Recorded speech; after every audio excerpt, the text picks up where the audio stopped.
నమస్తే ఫ్రెండ్స్, నా పేరు తులసి చందు. మీడియాలోకి ఇండిపెండెంట్ జర్నలిస్టులు వచ్చిన తర్వాత మొత్తం జర్నలిజం మీదనే ప్రజల్లో గౌరవం పెరుగుతోంది. ఇండిపెండెంట్ జర్నలిస్టులు ప్రజల వాయిస్ని ట్రూగా రిప్రజెంట్ చేసే వాళ్ళలాగా ఈరోజు ఉన్నారు. పాలిటిక్స్లో కూడా ఇండిపెండెంట్ వాయిసెస్ పెరగాల్సిన అవసరం ఉంది. కేవలం పార్టీలకు సంబంధించిన వాళ్ళే కాకుండా ఇండిపెండెంట్ అభ్యర్థుల సంఖ్య పెరిగితే ట్రూ పబ్లిక్ వాయిస్ని వాళ్ళు రిప్రజెంట్ చేయగలుగుతారు. రీసెంట్గా జరిగిన గ్రూప్ 2 ఇష్యూ తీసుకుంటే మెయిన్స్ ఎగ్జామ్ని వాయిదా వేయాలి, తప్పులున్నాయి నోటిఫికేషన్లో అని చెప్పి నిరుద్యోగులంతా కూడా రోడ్డు ఎక్కారు. అయితే ఆ నోటిఫికేషన్ వచ్చింది గత గవర్నమెంట్లో కాబట్టి ప్రతిపక్షం పట్టించుకోలేదు.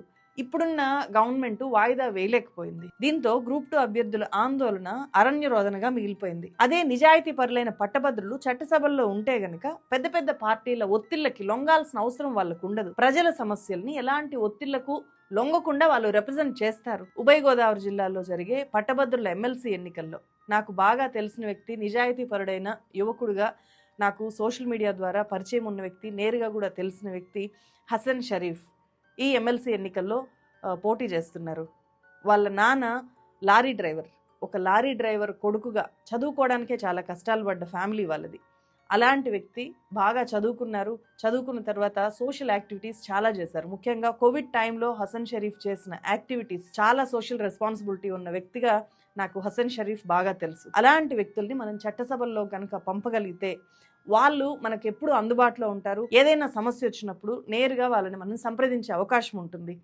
మనం పాలిటిక్స్ మారిపోవాలి, లేకపోతే నిజాయితీ పరులైన వ్యక్తులు పాలిటిక్స్లో రావాలి అని కోరుకుంటాం. నిజానికి అది మన చేతుల్లోనే ఉంటుంది. మనం ఎలాంటి ఒత్తిళ్లకు లొంగకుండా మన చేతిలో ఉండే ఓటు అనే ఆయుధాన్ని సక్రమంగా వినియోగించుకోవడం ద్వారా హసన్ షరీఫ్ లాంటి వాళ్ళు నిజంగానే ఎమ్మెల్సీలు అవుతారు. ఉభయ గోదావరి జిల్లా పట్టభద్రులకి ఇది నా విజ్ఞప్తి. Hasan Sharif serial number 35 number మీద ఉభయ గోదావరి జిల్లాలో ఉండే గ్రాడ్యుయేట్ ఓటర్లంతా ఫస్ట్ ప్రాధాన్యత ఓటుని కనుక వేస్తే మన ప్రతినిధిగా హసన్ షరీఫ్ ఎమ్మెల్సీ అవుతారు. శాసన మండలికి వెళ్ళి మనల్ని రిప్రజెంట్ చేస్తారు.